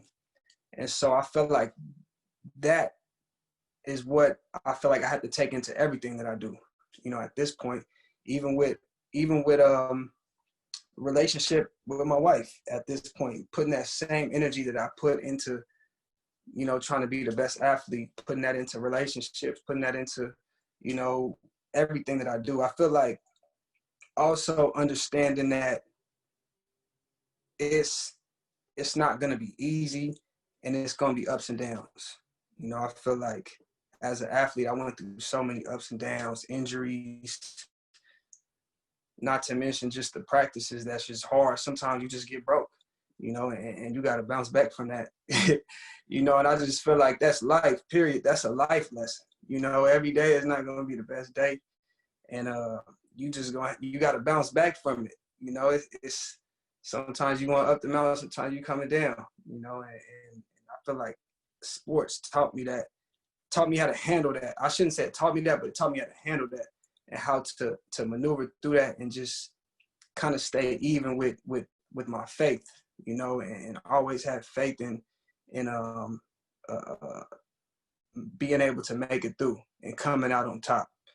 So, I feel like being an athlete just has helped me in life, because I'm able to put those things, even teamwork with you know, playing on different teams and things like that, being able to give, you know, the best of me to a team and whatever, you know, it may be, you know, whether it's in a business deal or whether it's on a Olympic team trying to win the most medals out of every country in this world. You know, I think just being able to give my all to the team and feel like I'm doing it for something bigger than myself, just like Twan said, is something that I learned from sports. And I feel like it just made me a better man in general. You know, being able to maneuver through being an athlete and the things that were thrown my way. Sure. Yeah, I was just gonna agree with both of y'all, man. Like the time management piece of just how you learn that when you're a student athlete, because you're not a regular student, and man, and then to what you guys said about just being a part of like something bigger than yourself, you know what I mean, and understanding like how to be that team player to help your team move forward in the right direction. You know, and then I love what you said, Will, just about falling in love with the process, right? Because in athletics, we all like work really hard to get what we got, and that's in the business world. That's in a number of different fields. You know, you don't just walk in and get handed, you know, what you want. You got to work for it. And you know, having like played and me now coaching, I'm going into year 8, and you know, I've worked now at JUCO and D2 level, and I'm at the Division I level. And I was, you know, a couple of years ago, I'm like, I'm at the peak, you know, of the D2 level as a head assistant, you know, making good money and this and that. And I'm like, I jumped to the Division I level, and now I'm at the bottom again. You know what I'm saying? And I got other GAs around me that are like, you know, they're still just figuring it out. And I'm like, man, look, we at the bottom. You're not going to get this or that. Like, we got to work, show up every day on time, be the first ones, leave the gym the latest. You know what I mean? Have our film turned in, whatever it is, whatever the staff needs. You know, we got to work. And it's the same thing with athletics, man. Like, nobody, you're not just going to walk into the gym, no matter how good you are. You know what I mean? Like, for me, myself, I was never that person that walked into the gym and made people turn their necks. You know what I mean? Like, I had to get it out the mud, I always say, like. And so that's just how I've related, and, you know, it's something that I'm going to take with me now with coaching. And hopefully, you know, I'll get to start from the bottom again at another level. But for now, it's like, that's one of the biggest things I took, is that you gotta go through it. You gotta go through it. And, you know, when those those hard times do hit, you got to be able to bounce back and not look at yourself and say, man, I'm a failure or this or that, you know? So yeah, absolutely. I think you said something really important. I'm gonna just kind of elaborate on it a little bit. One of the biggest things and the best things that I heard that I always took with me from Boise State, and Jamartin heard this before. If you don't like your role, change it. And you don't change your role by complaining. You don't change your role by pouting. You don't change your role by going and, you know, being a locker room lawyer and doing all that. You change your role by accepting responsibility for the role you have and excelling in that role. That's how you change your role. If your role is to make coffee, you need to be the best goddamn on coffee maker in the country, right? And once you perfect that and you the best coffee maker in the country, I guarantee you somebody will notice and be like, all right, shoot, he perfected that role, so let's give him something else. But if you in that role and you don't want to be there and you just be like, oh, I'm gonna let the coffee be cold and I ain't gonna let the coffee beans soak all the way, like you ain't gonna never excel in your role. So that's one of the biggest things. If you don't like your role, man, you change it, and you change it by excelling in that role. Twan, literally that just made me think of just being a walk-on. So I just wasn't good when I started. I didn't travel. I didn't get gear. Like I didn't get shoes when season started. Like I was throwing in my high school shoes at LSU. And like my teammates were kind of just thinking I should have been happy to be there, but I didn't like losing. I wasn't a loser in high school. I wasn't used to that. And they were kind of just like, oh, well, you like indoor season. You don't need to worry about outdoor season, just little things, and to kind of keep me complacent. And so I think one of the biggest things I carried from athletics to starting my career now is just like not being okay with failing and not being complacent. So I wasn't good enough to be on the travel team when I first started.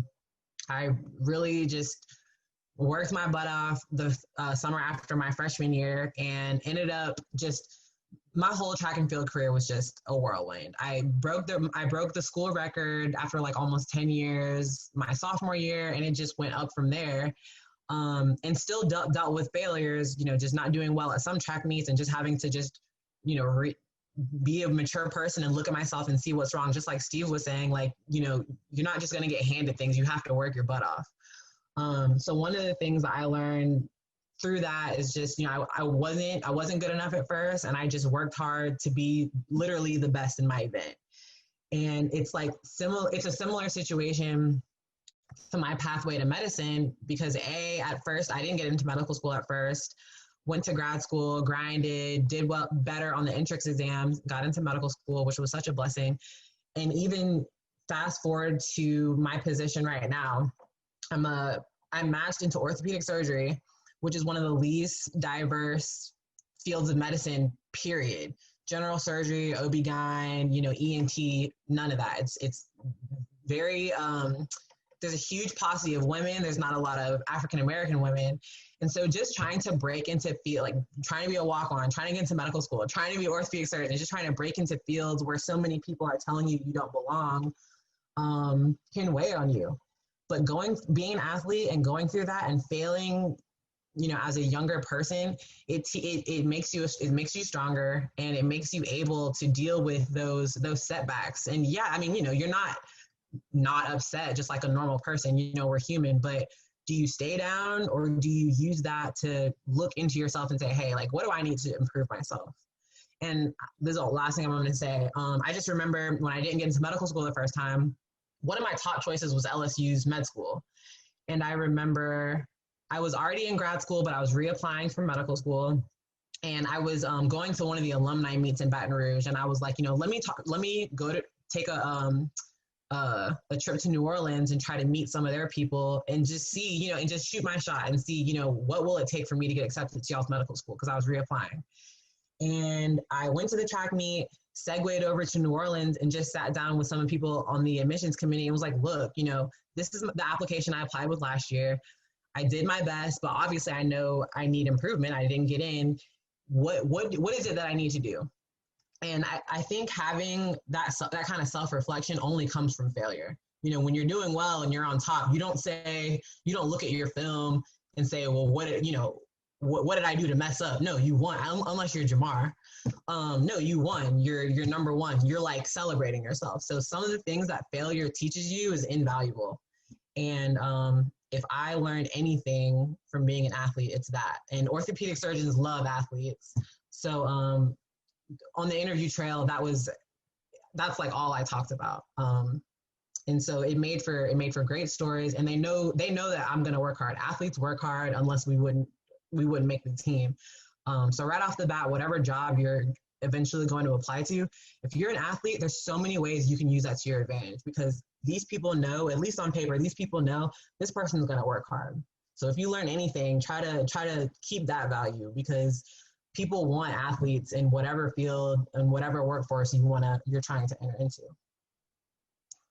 Denise, I commend you on that. Seriously, just not being complacent for what's ordinary. That's huge. Like always, just trying to do great things and things that are outside of the box. I commend you on that.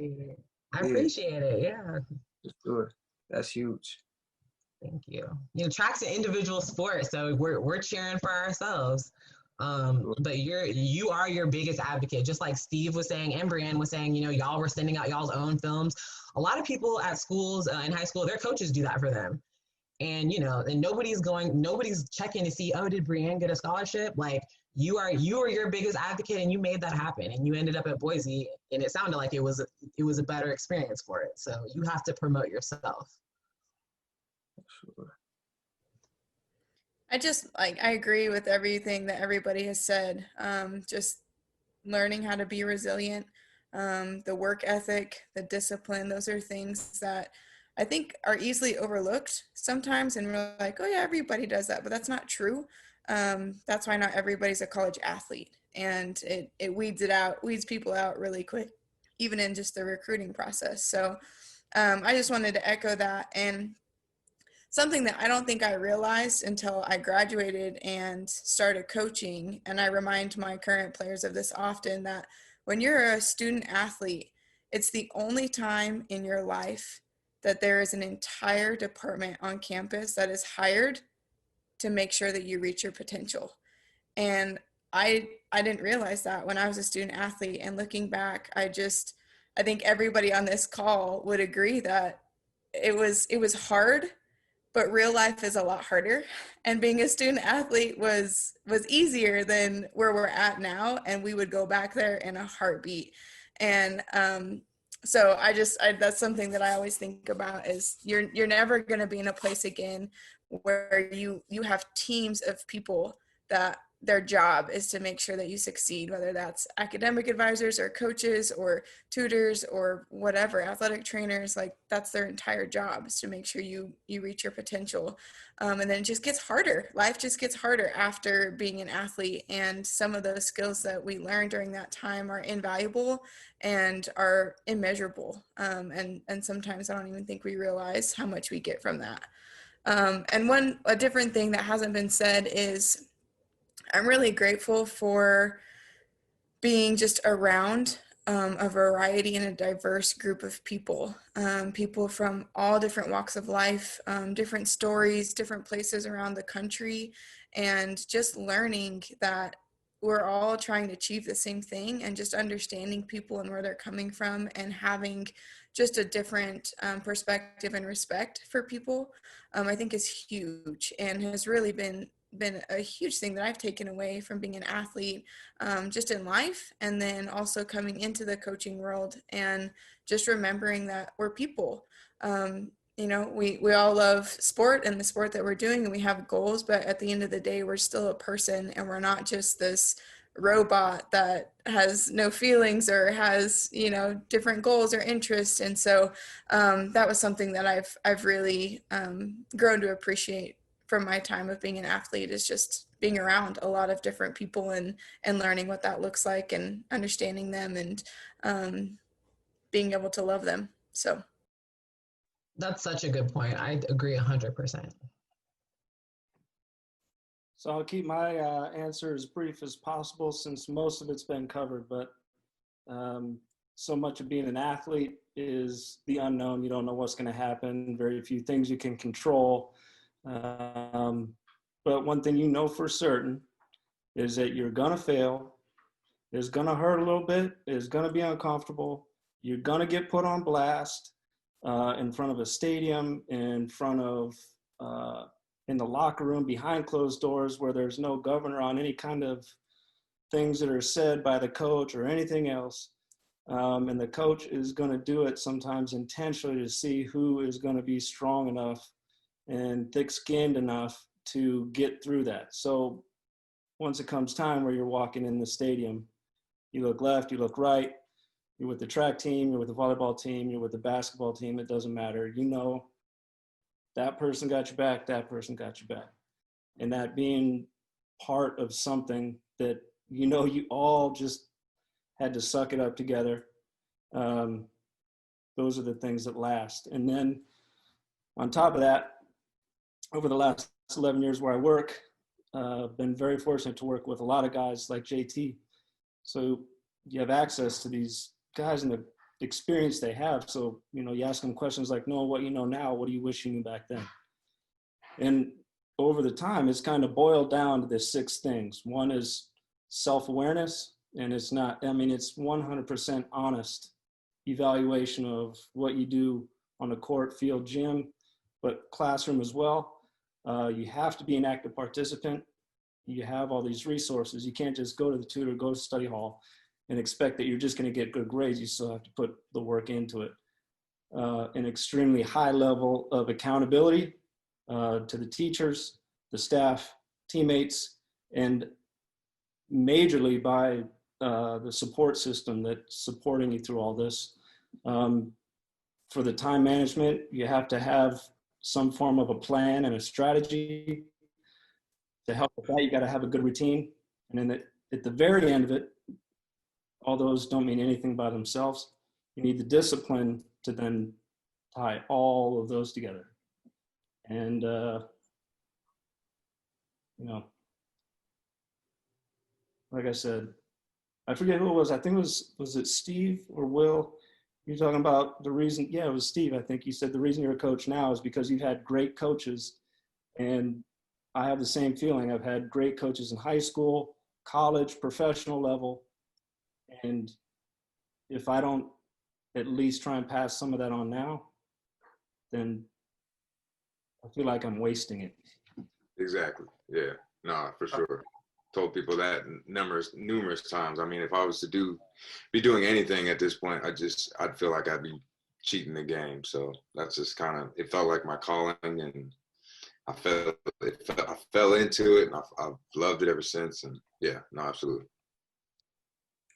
Man, I got one more thing that I feel like helped me personally with being a student athlete was continuing to be a student even after I was done with being in college, and just striving to always want to learn, and being coachable still, you know, still being an athlete or whatever field that it is you're going into, just being hungry for more knowledge, you know, staying in that frame of mind to where it's like, okay, I don't know everything, and there is something for me to learn, and there is something, there may be a mentor or someone else that can teach me, you know, something new, you know, and being able to build on that. I feel like that's something that really helped me to continue on and to further myself in different ways. So just continuing to be a student is a big thing I learned for sure.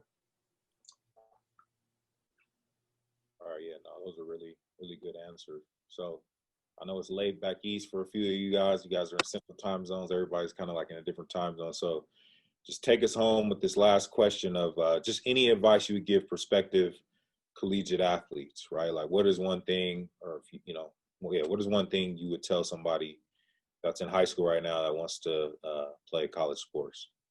Mental toughness is the first thing that I'll say to them. Learn how to deal with disappointment. Learn how to deal with being told no. Learn how to deal with being told you're not good enough, and learn how to deal with failure. You got to be mentally tough enough to push through some kind of adversity to experience success. Some people experience adversity early. Some people experience it late, but at some point, something isn't going to go your way, and you have to be mentally tough enough to deal with it. You got to push through adversity. Every day, compete, compete with yourself. Extreme, extreme, extreme accountability. Hold yourself accountable and be honest with yourself. If you are honest with yourself, no one else can hurt your feelings. If you can do those things, you have a really, really good shot of being successful at something. Not might not be football, basketball, baseball, track or field, but at something. And keep in mind that the most important thing that you will be one day, man or woman, is a leader. Not the leader of football, baseball, basketball, track and field, but the leader of your family. So find something to ground yourself in. Find some values to lay your foundation on, um, that you want to continue to grow. And you gotta love it. If you like it, you probably won't be successful at it. You gotta love it. Um, to get something you've never had before, you gotta be willing to do some things that you've never done before, and you gotta outwork the competition. And along the way, make sure you treat the janitor like the president. Amen. I would say one thing, man. Be persistent. Persistent. If you're trying to go play college sports, be persistent. I mean, when I had my first full-time job, I was getting emails from kids. I didn't even know what to do with them. And I remember there was one kid who had emailed me, and I didn't think he was good enough to play at our level. This was at Division II level, and he just kept emailing and emailing and emailing, and eventually came up on his own visit. And it got to the point where I would have felt bad saying no and going and meeting him and his family in person. And so, long story short, he was persistent, and he got a walk-on spot. He got the tryout for the team, got a walk-on spot, and now he's a scholarship player there. And he's living out his dream. And that's because he was persistent in his effort, and he had a chip on his shoulder, and he knew what he wanted. So that'd be my advice. That's kind of what I did when I was a player. I was just persistent with my recruiting process, and you just keep your nose to the pavement and just keep pounding, keep being persistent. Along those same lines, yeah, I think persistence will bring you anywhere you want to go. Just like the kid that Steve was talking about, he wasn't really getting looks, and he kept being persistent, and he got that look. I think being walking onto a team is a little bit intimidating and is a little scary for some people, but it can still be such a great experience. I had a lot of teammates that were walk-ons, that were preferred walk-ons, and we all had a great experience. And some of us ended up later proving ourselves and earning athletic scholarship. Like, I walked into my coach's office and was like, "Look, these are the numbers I've given y'all," and he gave me an athletic scholarship. He couldn't say anything. So be persistent. And another thing I will say, and this may be a little bit personal, but as students, a lot of us have been athletes our entire lives, and I think you can kind of get pushed into a corner. Oh, they're just an athlete. They don't really. People make that your identity, which is, not the worst thing in the world at times. I love being an athlete. I love playing basketball. I love being on the track and field team. I love walking around in my gear on campus and people know, okay, she's on the track team. Like, it's great to feel a part of something. But just like Brianne was saying, we are people. We are extremely different. And so you should still hold on to those things that make you you. For me, it was hard for me to get confident in my journey to becoming a physician, because I've always been an athlete. Athlete, you don't have to be smart if you can throw a ball. You don't have to be smart if you know what I mean? It's like, people look at us as, you have that going on, why do you need anything else? And I always knew I wanted to be a doctor, and getting into medical school and graduating, I had a confidence issue because I didn't look at myself as the smart girl. And it took me a while to realize there's no reason why I couldn't be both, among a bunch of other things. Just because you're an athlete, even if you're a really good athlete, you can be a whole bunch of other things. You can be a parent, you can love music, you can love art. There's just so many things, and being an athlete shouldn't short you from any of that. It can open up a whole bunch of doors, but definitely don't let it close doors before you see those opportunities.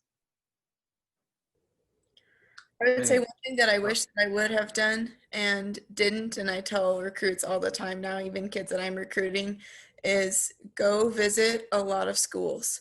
Um, Go see a lot of campuses, go all over the country, because things that you want, you may not actually want once you get there in person, and you don't even really know what you want until you experience a lot of them. So the more schools you visit, the better perspective that you're going to have about what will be a good fit for you.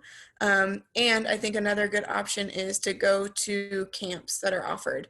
I really do feel like you get a different experience of learning what the culture of a program is and understanding the coaching staff and the current players.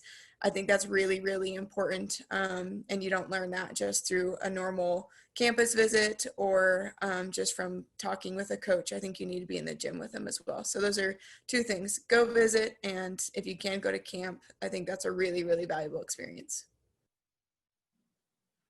I would say college is going to be some of the best days of your life, but at the same time, it's going to be really tough. And you got to really understand that you could be the best athlete in the world, but that's not going to get you through. You got to still be willing to work hard. You got to still be disciplined. You got to still be coachable. You got to go to class. You got to really, focus on the things that a student has to focus on as well. You kind of have two jobs as a student athlete, and you're gonna enjoy it, but at the same time, you're gonna have to work really, really hard, and you got to be humble. That's a big thing that I feel like a lot of athletes that I've seen that were the most talented that didn't make it to where they wanted to was just from not being humble. And I just feel like any athlete in any sport needs to know that. So that's really all I got as far as that. Coachable that's a big point. I like that. Not just like at the track and on the court, field, whatever, like classroom as well, business, whatever it is. I tell guys all the time, and my younger brother is kind of how I came up with this one, is until you're 150% positive that you are done, and that is 150%. You have to maintain true belief, not false hype, real belief in it. And there's going to be roadblocks. So then you just have to figure out you're going to go over, around, under it, or through it. You're going to need help with that. That's where your support system comes in. But 150% positive before you decide to get off the train. Because once you get off the train leaves, the train does not go in reverse. Very rarely does anybody hang them up for a year or 2 years and they get that second chance. So if they really want it, I think we've covered already that it's going to hurt. It's a lot of work, a lot of new things, a lot of new people, a lot of new environments. Just hang with them with belief. That's all I got. I kind of want to hit this question. Guess because I ain't really said much, but one thing Twan says, and you guys are saying it over and over, but one thing Coach Pete used to always tell us, right? Trust the process. I think that's huge with being anybody, right? You don't even have to be a student athlete, just being anybody. I think trusting the process and betting on yourself. It's going to be something like you guys said. It's going to be something that happens. It's going to be some adversity that hits. Nobody goes through life without facing adversity. But then just betting on yourself and holding tight to your vision, because a lot of people aren't going to understand, right? Like, I think about the parties I missed out on in college, right? I think about the hangout times I missed. Like trying to tell you, there's a lot of times like I wasn't popping up, but I was at the park working out, and it was a lot of times that I haven't been able to get home there and tell you, I haven't been able to make it home for get together with my friends or one of my guys' birthdays, and I've been playing football for 25 probably plus years. I just turned 30, yeah, so probably like 25 years. So, I think about it and it's like at times people think I'm crazy or, like, hey man, why you missing out? Or are you different or this or that? But it's always held tight to the vision and 8+ years in the NFL, you know, call me crazy or not, God put that vision in my mind and I'm still rolling. So, people will doubt you. People will say you too small, say you not fast enough, say you're not tall enough, you're not quick enough. But if you hold tight to your vision, if you trust the process and you believe in yourself and believe in God and that He's gonna see you through it, nothing can stop you. In the lines of Will too, as he said, being humble through all of it. As long as you do that and you stay focused, and keep those grades up, while you're in school, because without the grades you can't be on the court or on the field or on the turf or whatever. But as long as you do that, even if it's not successful in sports, you're gonna be successful at something. And I can honestly say that. So, man, we appreciate you guys coming on. I know it's been long, Denise. I know you're on the East Coast, Rand, you're in Texas. You know what I mean? We on the West Coast over here, and I have an 8, and we got in last night at 3:30. So, cause we played in Boston, so or Massachusetts. So, hey, anything special happened in that game? Nothing crazy. You picking off Cam Newton twice, that wasn't crazy. I think that's a round of applause, everybody. Hey, yeah. Wise man once told me, man, everybody could do it once. Did We it got twice. We got Russell Wilson this week. I'm not even worried about Cam no more. Hey, you gotta enjoy it for 24 hours. All right. I'm already on to the next, man. You know what I mean? But no, seriously, in all seriousness, I definitely appreciate you guys coming on, man. Know we reached out to you guys, man, and for you guys to answer us quick, fast, in a hurry, we appreciate it. You guys dropped a lot of gems. I got my notebook right here. You know what I mean? I was taking notes, so just for me in general, as I move on about my life. But I know somebody is gonna take something from this, some kid, you know what I mean? And I can't wait to hear the replies back and and the reviews on what you guys just did. So you never know who you're touching, and sometimes it only take you to touch one. You know what I mean? And that one kid could be a Will Clay. You know what I mean? He could be a Brienne, he could be a Steve, he could be a Chip, a Theron, a Antoine, a Denise. You know what I mean? So we really appreciate you guys. Darren, you got anything? Again, thank you guys. It's our first foundation event, so I think the gems that you guys shared are things that need to hear. I work at a high school. I'm a high school athletic director, so a lot of times you get a lot of parents coming in asking questions that you guys discussed, right? That I say it doesn't matter, but somebody who maybe has played at the next level, they can say it better than I can. So, we just thank you guys for sharing your time. And then on behalf of the First Chance Youth Foundation, we thank everybody for just joining us tonight, and really hope that at least one person's going to walk away knowing college eligibility and what it's like to be an athlete. Thank you, Khalil Wilkes. Thank you, everybody, and all the panelists. It's much appreciated.